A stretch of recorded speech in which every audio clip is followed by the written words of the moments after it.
What's up, y'all? Welcome back to Dolphins Daily, your daily dose of Dolphins content with your boy, Chris Kane. Let's talk about the Dolphins. So, we're talking about Tyreek. Tyreek got his second wrist surgery today. The first surgery involved them putting in screws to keep his wrist more stable. This surgery was to take those screws out and to look for any extra damage. As of now, everything's cool. I'm keeping my eye on this because I know sometimes surgeries don't go super well, and they don't always tell you immediately when that happens. But Tyreek reported all good. The team is saying all good. There's been no dissenting in pain at this point, so we're left to just let him heal. Right? He posted on Twitter, X, whatever. His hand is all bandaged up, but he's healing nicely. We expect him sometime in mid to late summer to be resuming activities, but fingers crossed, right? Um, I'm not concerned about the risk going into next year. You can do a lot for a wrist. There's a lot of taping and braces and that kind of stuff.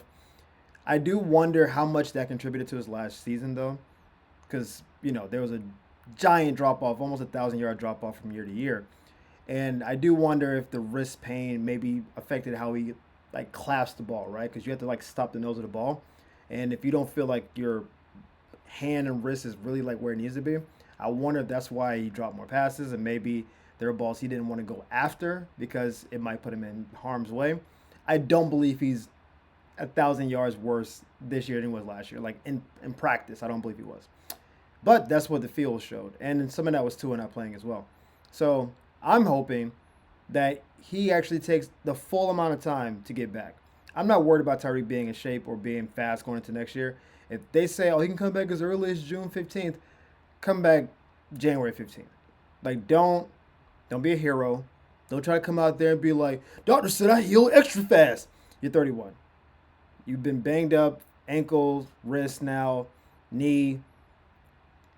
Take extra time. Anyone out there who's played a sport and has been hurt before knows that part of you that wants to get back on the field, get back around your teammates, like that's a terrible force because you're like, nah, I feel all right. You're like 70%. You're like, nah, I can give it a go. And when you do that, it's going to put you in a worse position.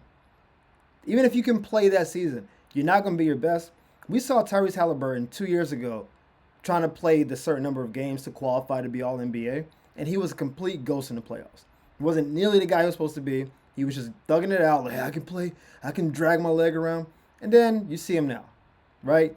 Getting healthy, especially as you get older, is so important to the longevity of your career. So I'm sure they'll tell you Tyreek is going to heal earlier. I'm sure they'll give you a timetable sometime in June that he'll be back with the team. I hope he does not listen to that. I hope he takes an extra couple weeks. He knows all the plays. We know what routes he's going to run. We don't need him necessarily to be there. Him and Tua already have chemistry. They already know where they're going to be on the field. Tua knows what kind of balls to throw to him. Tyreek knows where he needs to be on the field. We don't need you to come back early just to be like, oh, I'm the captain. I got to get back on the field. You can be the captain from the sideline. Get healthy. Get extra healthy. That's what I'm hoping for. I I know how Tyreek is as a personality. He's like a I'm good guy and I want to be on the field. He likes being in front of the cameras. We get that part of it. I just hope two surgeries inside of 3 months. Last offseason, knee surgery. That means basically in the last 12 months, he's had three different surgeries that we know of. We don't know if there's been another surgery. That's a lot on your body. And every time you go under the knife, you don't come back the same person. So I'm really hoping that he takes the time, just get healthy. Get healthy. Come back next year. I want you just, I don't know what gloves we have. I don't know if it's Nike or Reebok, whatever. Come back next year with your gloves on. Come out already, be ready to play, but just don't rush yourself back on the field because that doesn't lead to anything good for anybody. So Teron Armstead retired earlier this offseason. We all know it. Very sad. Teron was one of our guys. But he's still connected to the team, which you gotta be. What a W man's Teron Armstead is to just not leave the fence this early, right? So Omar Kelly, who works for the Miami Herald, was talking about Chop Robinson. He said basically Chop wasn't good against the run last year because he didn't set the edge. For those of you who aren't super football aficionados, setting the edge basically means as on the outside, as a defensive end, you engage with your inside shoulder so your outside arm is available to help make a tackle. Or you collapse that line and then people can make a play, right? So when you don't set the edge, basically you get pinned inside and the run can come around you. This happens to guys who don't really want to be physical, maybe guys who are a little bit lighter. Chop's a little bit lighter, but Chop has not shown that he doesn't want to be physical. And when you don't set the edge well as a defensive end, then you open up a lot of running lanes. And you put your linebackers in jeopardy. You make your cornerbacks have to be better against the run. It really is just you not doing your job well. It's just like when you hear people say you got to contain as a defensive end. Outside linebackers, defensive ends are kind of the same thing now. But when they say contain, it's kind of the same thing. Hey, your job is to be on the outside. So when you crash inside, things go around you. Maintain the edge. When you set the edge, engage that shoulder, keep this arm free, try to engage the running back, get off the block. These are basic defensive end, outside linebacker things, right? So Omar Kelly said, hey, last year Chop wasn't good at that. And if he doesn't get better at setting the edge, the Dolphins might have to just make him exclusive third down pass rush specialist, which you've seen with guys who were really good at pass rushing. Like, so Micah Parsons, when he first came in the league, was really like, hey, third down, go get him. When guys get older in their careers, this is like the Von Millers, the JPPs, Shaquille Barrett, these kind of guys. Guys who can't play first and second down because they don't want to deal with wear and tear. Third down, go get the quarterback, right? That's cool if you're an old mercenary. That is not cool when you're in your second year and you were a first-round draft pick. So the critique of his run, how good he was against the run, I don't think is necessarily invalid. I think it might be overstated a little bit. But you know who thought it was really overstated? Teron Armstead, who jumped all the way out the window to defend his mans and said, hey, Chop can set the edge now. I've actually blocked him. He's strong and willing to attack blockers. The willingness is the part to focus on when you get those elite rushers. Some don't even care to play the run, and that's not the case here. So as I mentioned, when guys don't set the edge, it's not because they don't know they shouldn't do it. You're taught this from Pop Warner, middle school, high school, college.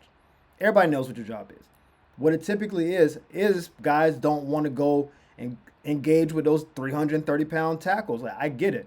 But I didn't see that Chop didn't want to do that last year. I saw a dude who was maybe thrusting and playing more than he should have been because the two guys ahead of him on the depth chart both got hurt. So I saw Chop playing on both sides. I saw him trying to drop into coverage from time to time. I think he had a lot thrown at him. And I don't believe it was a matter of, I don't want to do it, I'm not physical, I'm being soft. I think it was, hey man, I'm learning all this kind of on the fly, and y'all throwing a lot of stuff at me right now. And the Dolphins were okay against the run last year. We weren't elite, but we weren't bad. We didn't get Chop Robinson to be necessarily a run stopper, but it doesn't mean he can't be better against the run.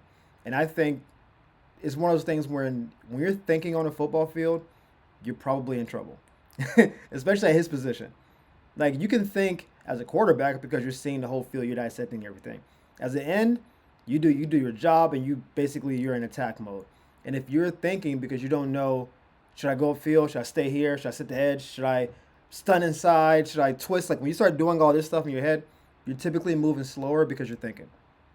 That's why teams like people who are twitchy, because twitchy means you can react and kind of go a little bit better. When you're thinking, you start chopping your feet. We've all seen a cornerback on the field. A receiver's coming towards them, and they're kind of caught in between.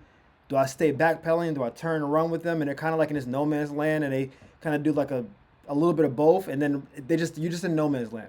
I think Chop was thinking a lot in the field last year because he was young and there's a lot thrown on him, and we honestly needed him to play probably more than we anticipated. I think if he has the Dolphins in the offseason, it would have said last offseason, yeah, Chop is going to be like our third DN. He can spell Jalen. He can spell Bradley. They can teach him the ropes.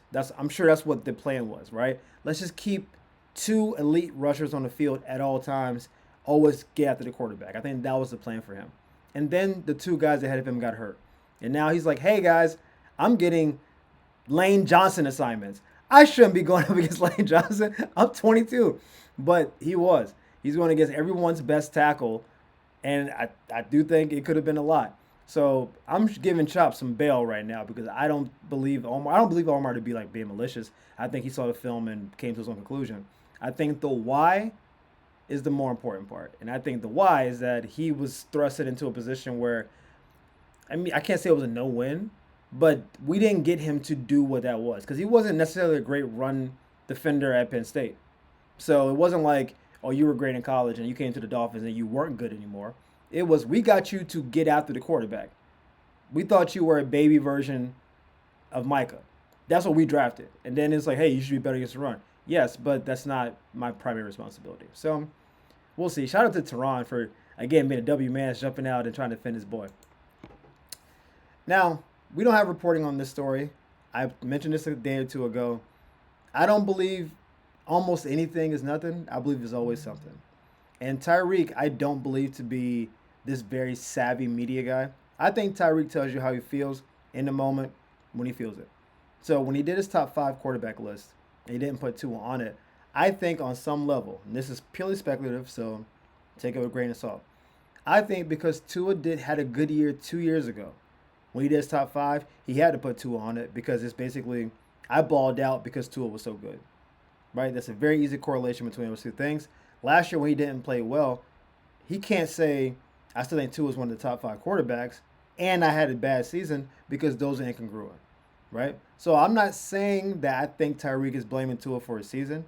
I am saying, though, there's something there.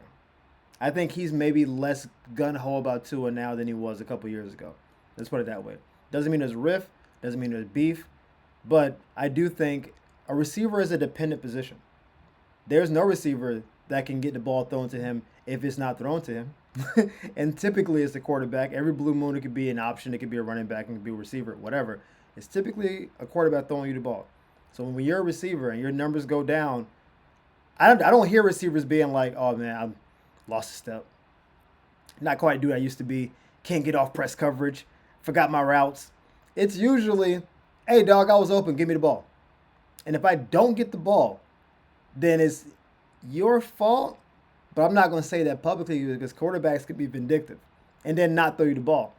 That's why quarterbacks hate when you show them up. If you run a route and do the quarterbacks hate it. You see them on the sideline. Hey, don't show me up on the field. Come pull me aside and be like, bro, man, I got him on a one-on-one. Hit me with the rock. When you start throwing your hands up, and if you watch the games last year, a lot of slumped shoulders, a lot of routes that just got broke off early. Just a lot of energy of, hey, man, I got to be fed. They did like a Malik Neighbors interview recently, and he was talking about, you might only get like 7 balls a game as a receiver, and you're trying to showcase all your abilities, and it's a really dependent position, and that's why they're kind of diva-ish. You're on the outside running full speed all game.